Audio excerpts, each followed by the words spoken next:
Welcome, everyone. So this is going to be the first lecture on basically what is anthropology. And the class, of course, is specifically about cultural anthropology. My hope by the end of the semester is that this is going to blow your mind. Okay. But anthropology is a very serious discipline, and it needs to be taken seriously because people can slip real deep into addictive anthropological kind of behaviors and thoughts.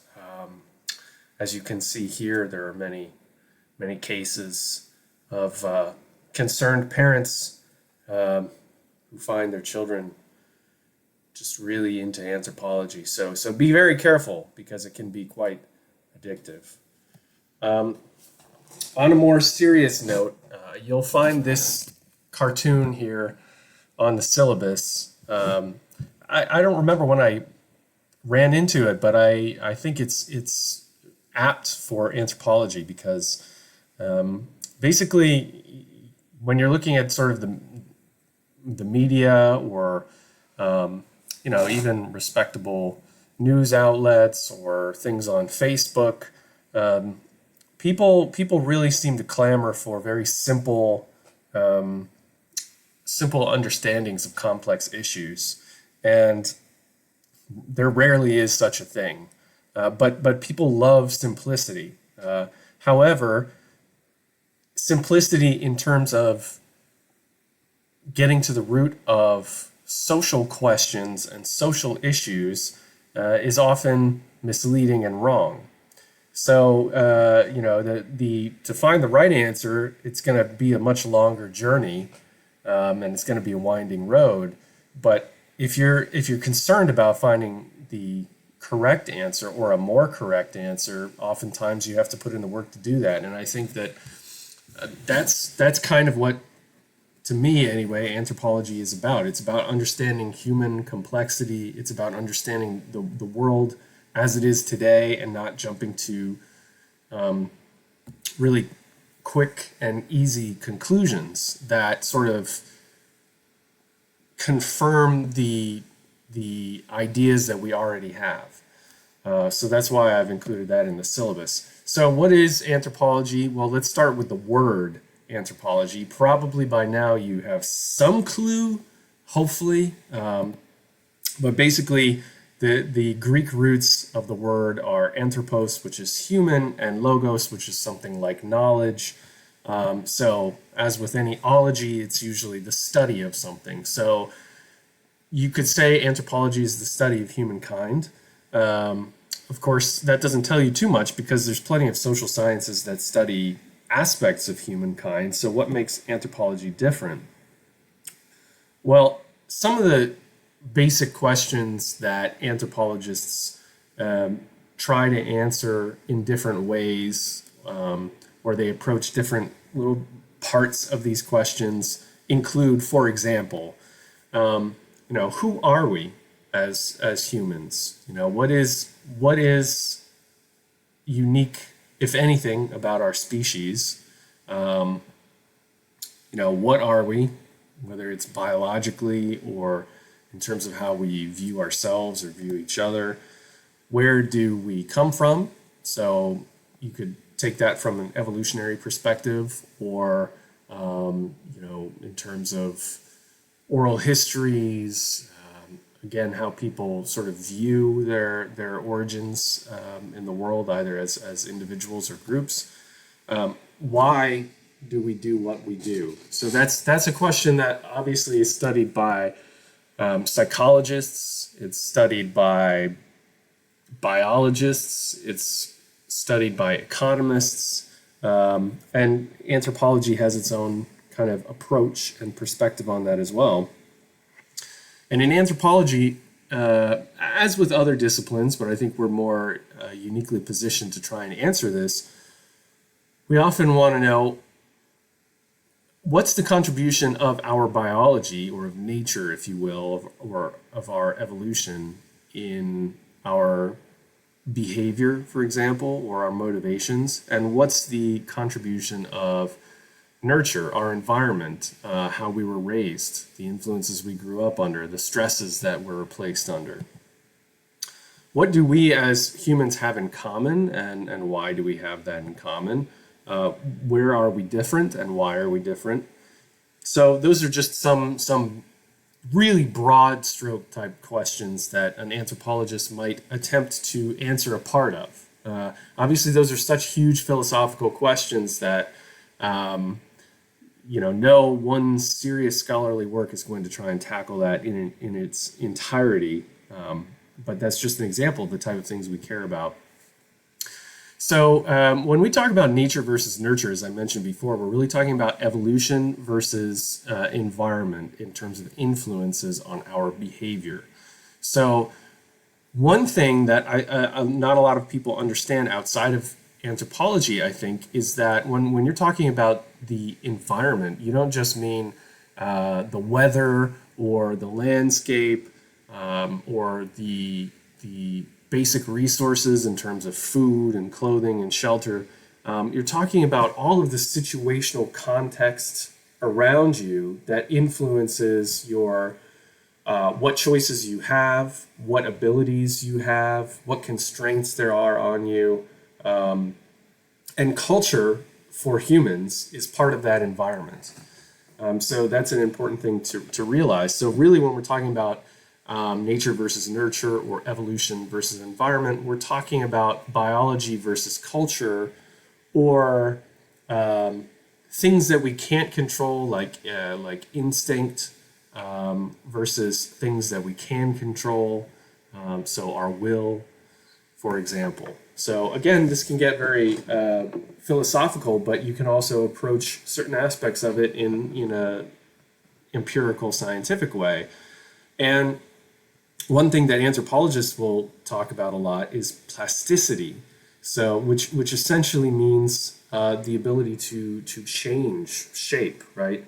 And when we're talking about behavior, that really means adaptability. So not everything comes down to simply, are you hardwired to do it or are you a blank slate? Oftentimes there's a symbiosis where you have some kind of biological predispositions or biological potentials, but then your environment and the changes in your environment can sort of shape that, right? So you might have a repertoire of behavioral options that you can sort of choose from, or that in a way biologically become chosen for you. So anyway, just think about adaptability when we're talking about plasticity.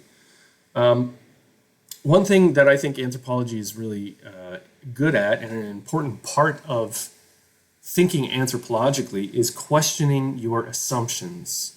Okay, so some of these questions that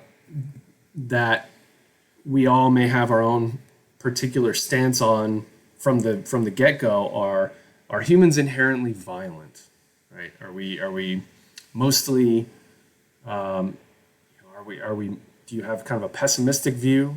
Are we mostly self-interested, and that's the most important thing? Or do you have sort of an Anne Frank kind of view where you think that people are mostly good deep down, but there are some forces that bring out the worst in us? So regardless of whether or not we're inherently violent, we clearly have the capability for violence. So are we more or less violent than other animals? We could get more specific into cultural institutions, like what is marriage, right? We, in our society, as in any society, we think we have an idea of what marriage is, what our idea has been traditionally, but what is it really anthropologically? Is it practiced the same way in all societies throughout time? What is, quote, natural? People do a lot of talking about this is natural, that's natural. Oh, that's not natural. What is natural? Like, we think we have an idea, but not everybody has the same idea. So is there a way to reconcile that? Can we investigate what is natural? If we find out what is natural, what does that actually tell us? If something is natural, as in instinctual or common throughout humanity, or something we share in common with our primate relatives, does that make it inherently good? Let's say, for example, that humans are quite violent. It seems, compared to other primates. Just for the sake of argument, let's say that. Well, is that good? Is that bad? And conversely, if we as a society think something is good, like a certain organization of the family, or a certain definition of marriage, or a certain structure of society, well, if we think it's good, does that mean it's natural? So, trying to pull apart these assumptions about the relationship between good and natural. Do all humans have religion? What is religion? And inequality, is that something that's inevitable in all human societies? So these are some things that we all think we have some answers to based on our personal experience, or our upbringing, or our philosophies, or worldviews, or religions. But is there a way that we can investigate these things more empirically, more objectively, more scientifically? And can we begin to answer those questions without starting from a baseline assumption? So that's something that anthropology is good at. I guess I forgot there's one more bullet point. Are there actual racial differences? What does race mean? And are there clear differences between races if they exist? So these are all some things that have an impact on our lives in this world that we live in. So is there a way that we can actually investigate those? So why anthropology? Why use anthropology to approach those types of questions? Anthropology tells us that the way that we perceive the world around us is informed by things like what we call common sense, right?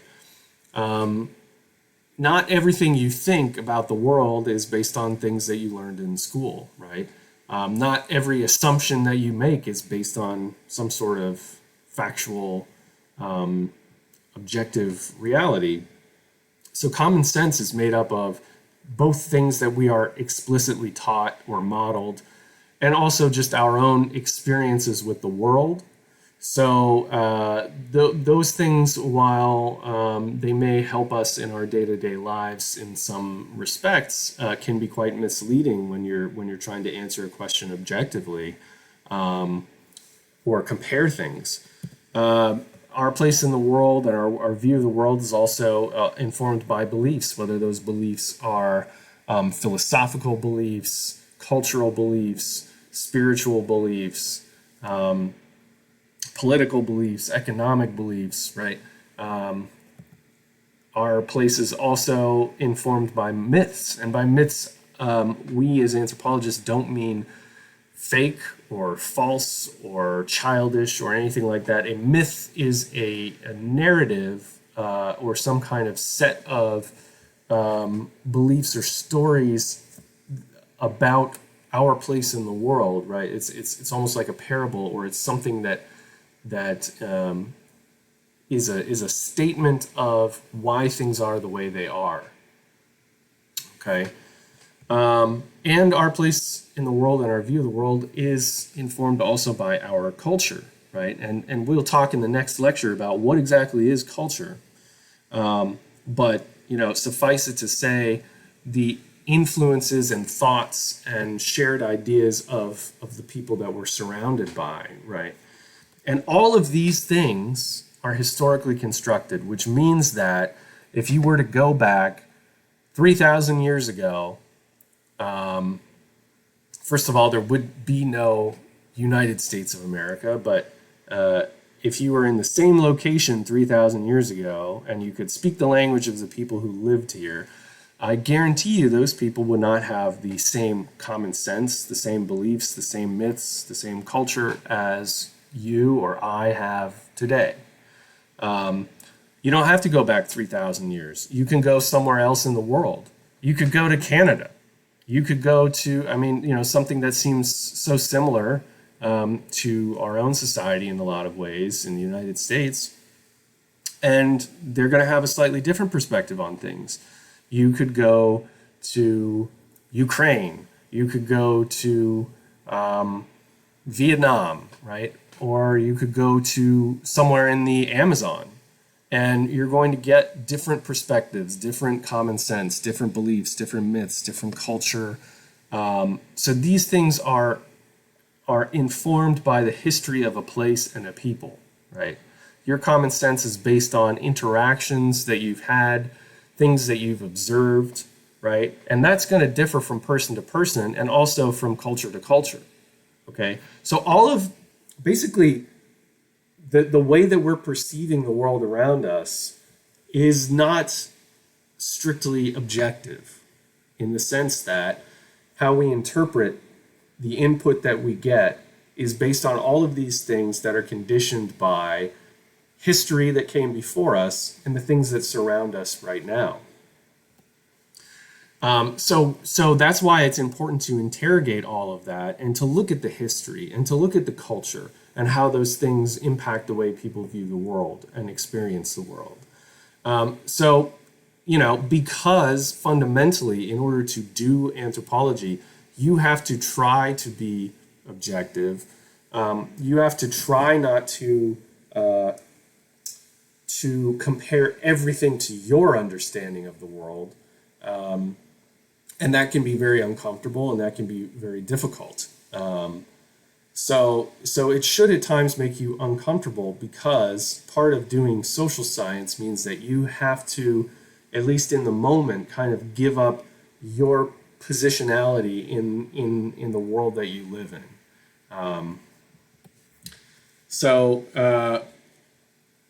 Also, basically, anthropology, it questions not only who we are or what we do, but why we do what we do, which sometimes can get uncomfortable as well because we think we understand our motivations very well, but it's not enough to think that you do. You need to sort of interrogate it to find out kind of what's going on behind the magic curtain. It also helps us to find our own biases. So to make us aware of confirmation bias, which is where you kind of selectively notice and selectively remember, in a way, the things that confirm what you already think, right? So it's like when we're on Facebook, probably most of us are surrounded on Facebook by people who think very similarly to ourselves. Now, that might not be true of everybody, but that makes you, a lot of people could be surprised by events like elections when things come out very, very close. And you assume that, well, I know so many people who think similarly to how I do, politically or philosophically or religiously, that how is it possible that there's all these other people on the other side? It's sort of because of our confirmation bias, and ascertainment bias is kind of similar. It's searching for answers in places where you're likely to get the kind of answers you want. So we need to be aware of those things in our own lives if we want to better understand the world around us objectively. Anthropology tells us, as a social science, it tells us what is, right? It searches for facts about the world around us, about ourselves, and not what ought to be. For example, if, and I'm not saying this is the truth, but if we were to find that, wow, humans are quite violent compared to chimpanzees or something, well, if we find out that seems to be the case based on the facts, that doesn't mean that that's good. That doesn't mean that's how it should be, right? Anthropology cannot tell you how it should be. That is a judgment call based on your personal values and your cultural values, right? So as a society, we're in a collaborative project where we determine together what ought to be. So when I talked about what's natural and what's good before, there's something called the naturalistic fallacy, which is the idea that what is natural must be good, right? And you know, as we just described, if we find out it's natural for humans to be extremely violent, does that mean, oh, let all the people who have been convicted of murder out of prison because they're just doing what we're supposed to do? No, it doesn't mean you should teach your kids that that's an okay thing to do, right? So what is natural doesn't necessarily mean good, right? But we see it in marketing all the time. Natural food, natural supplements. We have this kind of idea automatically that something is natural is good, you know, like you know, people will even talk about it in terms of recreational drugs, like you know, like well, mushrooms are natural, you know, it's not LSD or whatever. You know, I have no particular opinion on that, but it's entrenched, this idea that what is natural must be good. And then there's the moralistic fallacy, which is that what is good must be natural, right? If we think a certain arrangement of family in our society is good or ideal, there's an assumption that, well, then that must be the way that nature intended it. And that is also false, because again, what is good is kind of a judgment call based on your individual and social values. Anthropology strives to investigate human nature, or human nature's plural. In other words, what are the universals in human behavior or beliefs or cultures throughout the world, if there are any universals? And, you know, in what ways are things different? You know, maybe the question of are humans inherently violent can't be satisfactorily answered with a yes or a no. You know, maybe you could say, well, there are certain circumstances that cause people to be violent, and in this society, this thing might lead people to be violent, but in this society, actually, they don't really care about that thing. Maybe something else could lead to violence. And it also helps because you have to think outside the box, and you have to take into account so many different things. It really helps us to learn how to synthesize knowledge, learn how to take in all these things. Think about biology, think about culture, think about history, think about economics, and synthesize that all together. So whether or not you end up being an anthropologist, which, you know, 99% of you guys are probably not going to be, thinking anthropologically can make you a better citizen in your daily life. So let's get a little bit more concise about what exactly anthropology is. It's the study of human diversity, by which I mean the whole rainbow variety of human biological variation, human cultural variation, human behavioral variation, how people perceive the world across time and space. So that sounds maybe a little kind of out there, a little spacey, but what I mean by across space and time is not just at UNLV in 2020, but all across the globe, in industrialized nations, in socialist nations, in developing nations, in hunter-gatherer societies, in societies in the Amazon. So across space means throughout the globe, and across time or throughout time means, you know, how how did people perceive the world in the past versus how we perceive it now? How do we think we might perceive it in the future? Okay. Anthropology is something that is holistic, meaning you're not only looking at human biology, or you're not only looking at human culture. You're looking at the whole package of what it means to be human.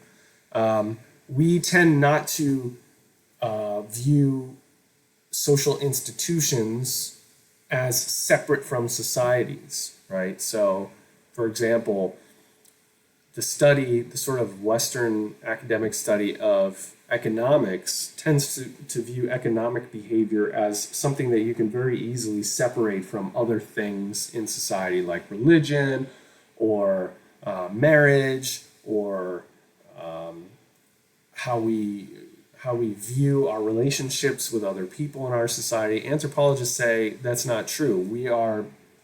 Our society is all tied together. Culture is all tied together. So how we behave in economic situations is not only informed by economic theory. Economics is a part of all these other institutions. So anthropology is holistic like that. It looks at kind of every facet of something, complex. I guess that sort of goes along with holistic. We try not to go for simplistic answers.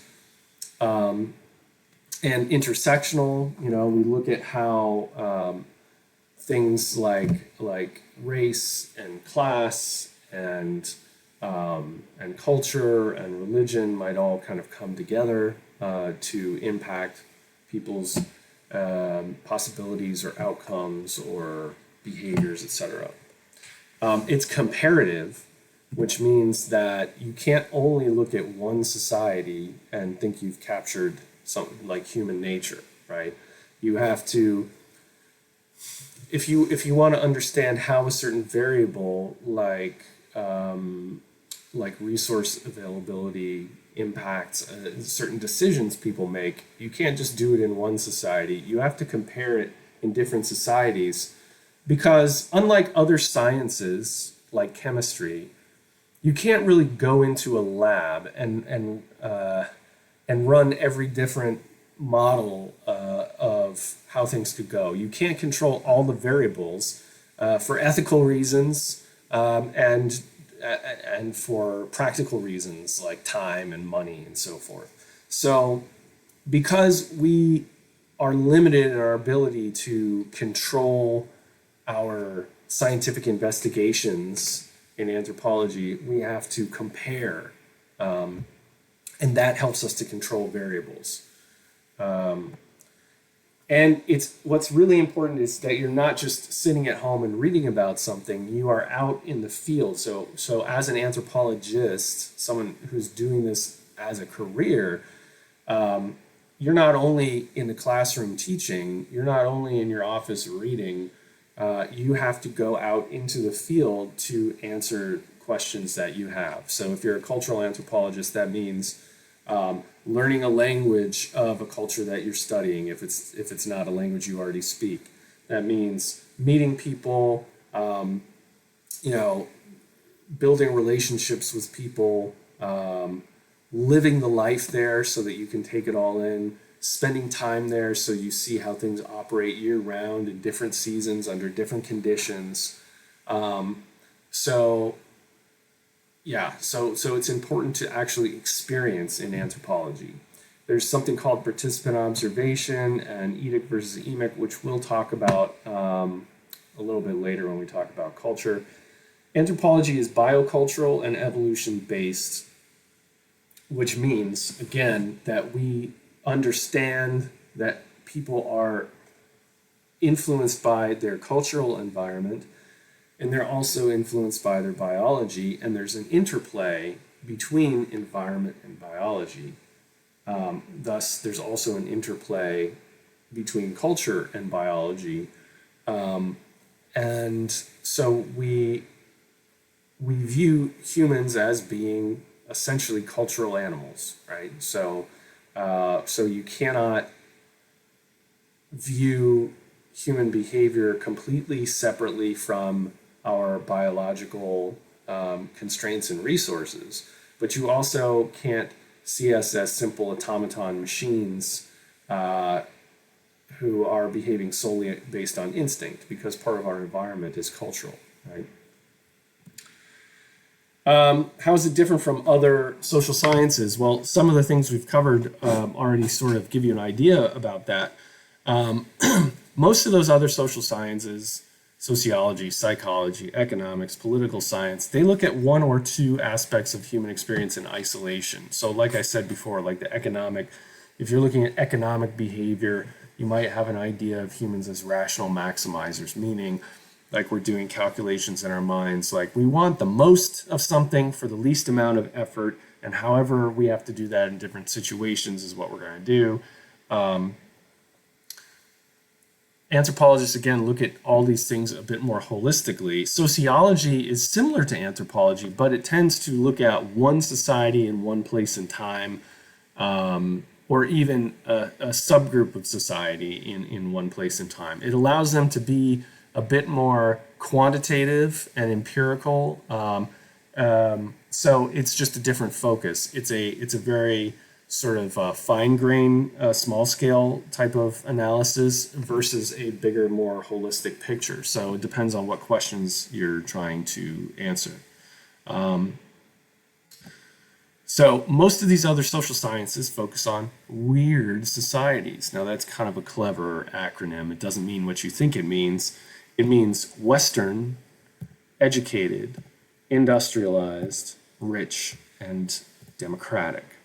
So that's clever because these types of societies, like our own, are weird in that they represent, like 0.1% of human societies throughout time and space, right? This moment that we've been in for the past, say, 150 years is a drop in the bucket, and not even all societies across the world are experiencing exactly that same thing now. So to do like a psychology experiment that involves, say, a few hundred college students in the United States, and to draw a conclusion about human psychology that's universal from that would be kind of misguided, because again, you're testing a very specific population that may not be representative of humanity writ large. Okay, so anthropologists try to take that into account. I'm going to go ahead and skip that for now. So the four-field approach, you'll hear this a lot. This is specific to American anthropology. If you study in Europe, you won't get the same kind of anthropology. Anthropology in Europe generally means physical anthropology or biological anthropology. But in the United States, there are four fields or subfields of anthropology. There's cultural anthropology, there's archaeology, linguistic anthropology, and biological anthropology. So cultural anthropology looks at both contemporary and historical societies to investigate institutions of societies, how people construct identity, what people's belief systems are, their perspectives on the world, things like gender roles, things like politics, basically any question that focuses more on the cultural aspect of human behavior and perception. It relies on participant observation, which means kind of going out and not only passively observing, but also kind of being part of a society that you're investigating. And ethnography, which is sort of the discipline of writing your observations in kind of a structured way. Biological anthropology focuses a lot of times on the evolutionary aspect of being humans, but it also focuses on genetics, the ways that environment and our biology interact.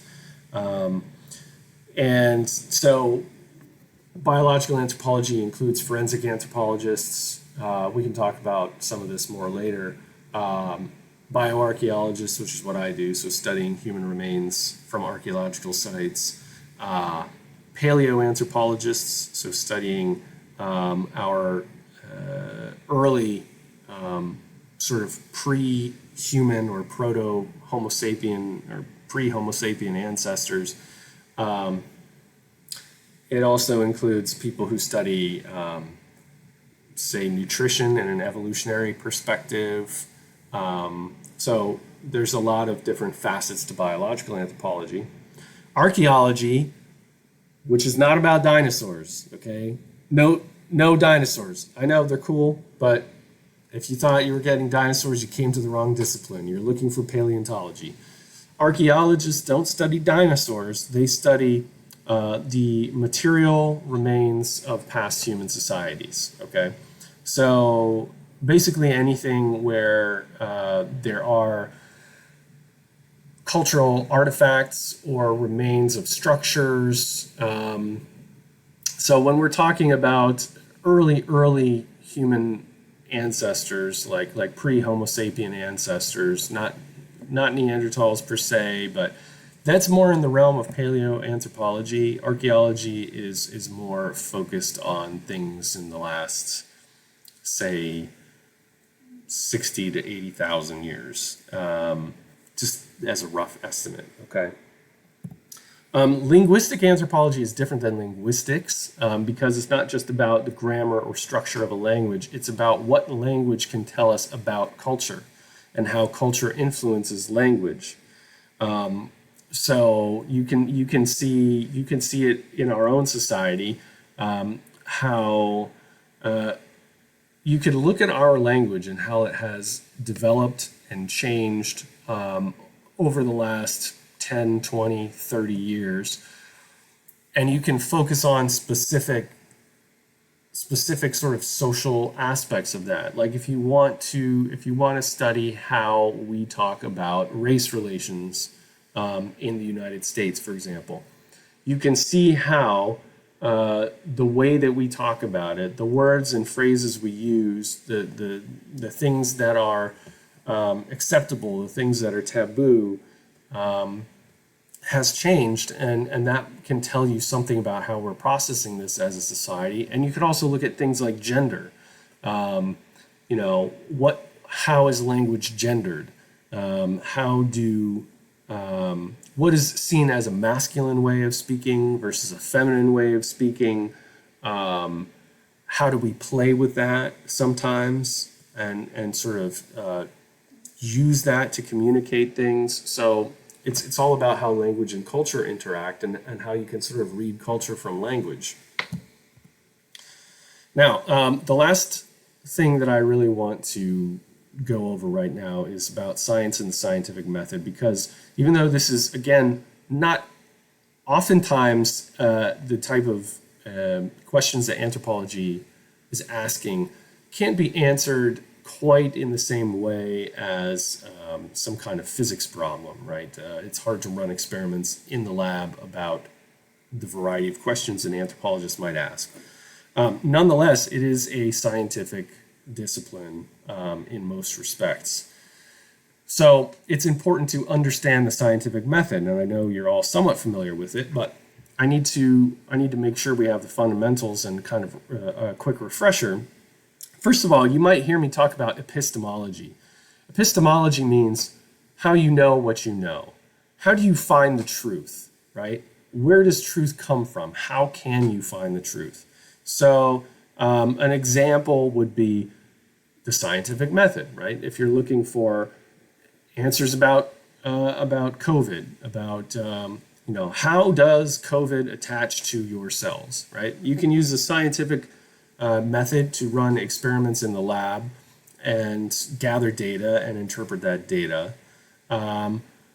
Or you could use, maybe you have some kind of overarching philosophy or worldview or religious perspective that might give you a completely different answer, right? So there are oftentimes in our society and other societies competing epistemologies. that, they sometimes they overlap, sometimes they don't. But you're always going to run into cases where there are multiple epistemologies, right? So the scientific method is an epistemology. It's a way of determining truth. And what makes science different than some other epistemologies like religious scripture or oral tradition and folklore is that by definition in science, any belief that you hold is up for debate at all times, right? So even the heliocentric model of the solar system, right? Now, all real scientists agree that the sun is pretty much at the center of the solar system, that the planets are revolving around the sun, but you have to hold out that 0.00001% chance that you could find something in the days or years to come that could completely revolutionize and change your understanding of things. So science, in science, you have to be open to that, because as you get new data, you have to reevaluate your conclusions. So the scientific method is an ongoing process. So you observe something in the world around you, right? You observe the shadows kind of lengthening and changing their angle throughout the course of the day. And then you think of questions like, well, what is it that causes that to occur? The building is not getting longer or shorter, or it's not leaning more, so why did the shadows change? And then you come up with a hypothesis about that. So, well, I think it has something to do with the angle of the sun, right? And you come up with something specific. I think that the length of the shadow can be determined by this trigonometric equation having to do with where the sun is in the sky, the distance between the sun and the object, et cetera, et cetera. Something specific that can be tested, right? And then you come up with a prediction, like, okay, if that's true, then I should be able to predict at 6 p.m. what the shadow is going to look like, all right? And then you can test that, right? So it's key that your hypotheses are testable, okay? In other words, they have to be testable and falsifiable. You have to be able to prove them wrong if they're wrong. So this is what makes it different from, say, a more religious perspective, or something based on folklore or oral tradition. If your oral tradition says that our culture has been here since the beginning of time, well, now, can you falsify that using your oral tradition? No, because your oral tradition says it's so. So you can't use the oral tradition to contradict itself, really. Just like with religion, if you take something as, quote, the gospel truth, then there's no questioning it. There's no proving it wrong. It's right because it says it's right, because it is right, because it says it's right, because it is right. So it's a circle where you cannot falsify something, right? The scientific method relies on the ability to falsify things. So if you're going to ask a question, you have to be able to ask it in such a way that you can gather data that, if you are wrong, can answer that question in the negative, right? So as you gather data and you test your predictions, then you develop general theories based on the data that you get. You interpret the data, and so you say, actually, I believe that the way that the shadows move is consistent with the Earth sort of rotating on its axis and simultaneously revolving more slowly around the sun, right? So you have this general kind of theory, and then you can continue to collect data and make observations, and you can continue to test it, so that it's robust. Now, if at any point new data does not bear out your predictions, then you would reject your hypothesis, right? You would say, okay, so this is not quite right. So let me rethink this, come up with another hypothesis, collect new data, and test it again. So it's ongoing. It never stops. So even things that are considered scientific fact, you have to, as a scientist, hold out that little possibility that either your understanding is incorrect or not fully correct. Okay, so there's always a little potential in there, no matter what it is. However, the more times you test something and the more data you gather that supports your hypothesis, the more confident you are that that is the truth, insofar as we can discover it. One other really important thing that I will most likely ask a question about on the exam is a theory in science does not mean a guess. A theory is based on a hypothesis that has been repeatedly tested and tested and tested and tested and has not yet been falsified. Okay? So when we talk about the theory of evolution, we're not saying, oh, it's a guess. It's not a guess. It's based on hypotheses and predictions that have been made and repeatedly tested, and there are multiple independent lines of evidence that all support this interpretation of reality. So a theory in science is as close as you're going to get to an absolute truth in science. A hypothesis, on the other hand, is more like a guess, but it's not just a guess. It's a specific kind of guess. It's an educated guess based on things that you've observed. Okay? So, that's it for this. Sorry for the long-windedness. The next lecture is going to be on culture. Until then, have a good day. Stay strong. Stay curious. And stay thirsty, my friends. I don't know if you guys know that commercial. All right. I'll catch you later.